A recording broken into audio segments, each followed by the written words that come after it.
Se denomina arte paleocristiano al estilo artístico que se desarrolla durante los 5 primeros siglos de nuestra era, desde la aparición del cristianismo durante la dominación romana hasta la invasión de los pueblos bárbaros, aunque en Oriente tiene su continuación tras la decisión del imperio en el llamado arte bizantino. El arte paleocristiano es el nexo de unión entre dos grandes etapas de la cultura y el arte occidental. Nos referimos a la antigüedad clásica y a la Edad Media cristiana. El arte paleocristiano puede entenderse como una evolución del arte romano tardío.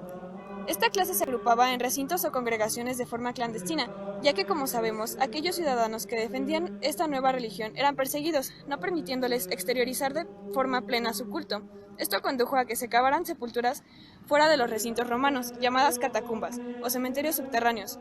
Luego, a partir de 313, cuando Constantino le concede la paz a la Iglesia, oficializando la religión con el famoso Edicto de Milán, comienzan a construirse los primeros templos, tomando como ejemplo la Basílica Romana. La arquitectura paleocristiana se distingue por dos periodos, el primero las catacumbas y el segundo las basílicas. Las catacumbas eran cementerios subterráneos, los cuales tenían vestíbulos, galerías, nichos, arcosolios, cámaras sepulcrales, criptas, pilas bautismales y basílicas. Hasta el año 315, el arte escultórico de los cristianos se centró en la excavación de las catacumbas y el reforzamiento de sus estructuras. Estas eran cementerios romanos, excavados en un principio en los jardines de algunas casas de patricias cristianos como los de Domitila y Priscila en Roma. Más tarde, en el siglo V, y ante el aumento de creyentes, estos cementerios se hicieron insuficientes, adquiriendo terrenos en las afueras de las urbes, donde surgen los cementerios públicos, en los que se excavan sucesivos pisos, formando las características catacumbas que ahora conocemos. Las catacumbas se completaban al exterior con una edificación al aire libre, a modo de templete, indicativa de un resto de reliquias que gozaban de especial veneración. Entre las catacumbas más importantes destacan las de San Calixto en Santa María de Trastevere, Santa Constanza y Santa Inés, todas ellas en Roma, aunque también las hubo en Nápoles, Alejandría y Asia Menor. Las basílicas contenían en sus estructuras el pórtico o vestíbulo, el atrio, una fuente, el ábside, el baldaquino, el altar, el coro y las tribunas. En los templos de culto paganos, las procesiones y sacrificios se celebraban al aire libre, y en el interior solo estaba el altar del dios. Estos templos eran muy pequeños. En el imperio de Constantino surgió la necesidad de utilizar edificios con mayor capacidad para el culto cristiano. Las nuevas iglesias cristianas necesitaban más espacio para contener a los fieles que se acercaban a orar dentro del templo. Es por eso que las iglesias no tomaron de modelo los templos paganos, sino que tomaron las grandes salas de reuniones públicas, que ya eran conocidas con el nombre de basílicas. Por eso, a finales del siglo IV y a comienzos del siglo V, comenzaron a suprimirse las iglesias de formas irregulares para reemplazarlas por iglesias de forma regular, es decir, basílicas regulares, de 3 naves con un ábside en uno de los lados menores y en el otro lado menor la entrada frente al coro. En todo el imperio quedó asociado el concepto de iglesia con el de basílica. Las basílicas en las que mejor se conservan en su aspecto original es la de Santa Sabina, siglo V, y la Basílica de Santa María la Mayor, siglos IV y V. Cabe recalcar que la Basílica de Santa María la Mayor fue la primera basílica dedicada a la Virgen María.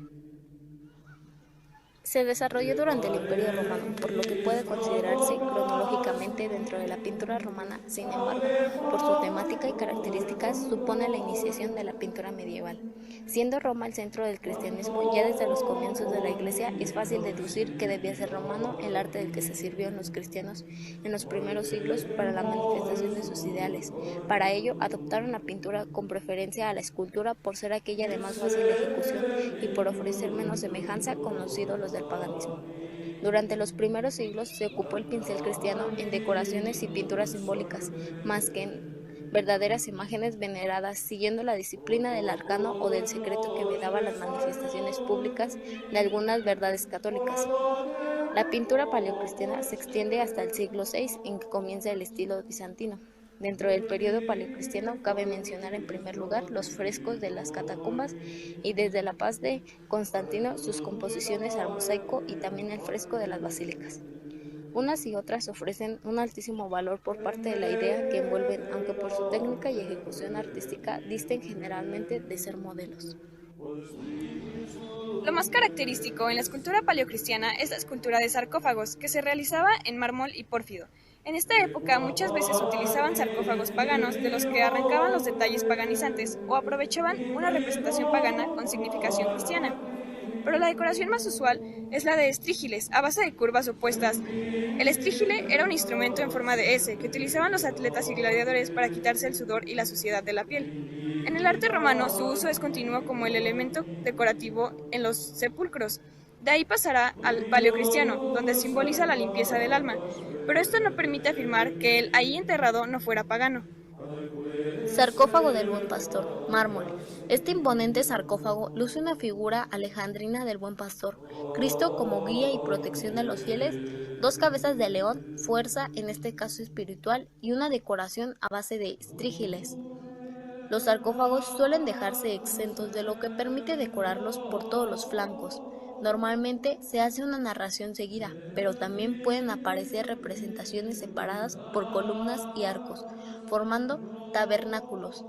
En ocasiones se coloca el clipio con el retrato del difunto o de los cónyuges o la figura del crismón. La tapa es abovedada a dos aguas como en el caso de este sarcófago cordobés del siglo IV. Roma será uno de los centros de realización de estos sarcófagos y de allí se exportarán.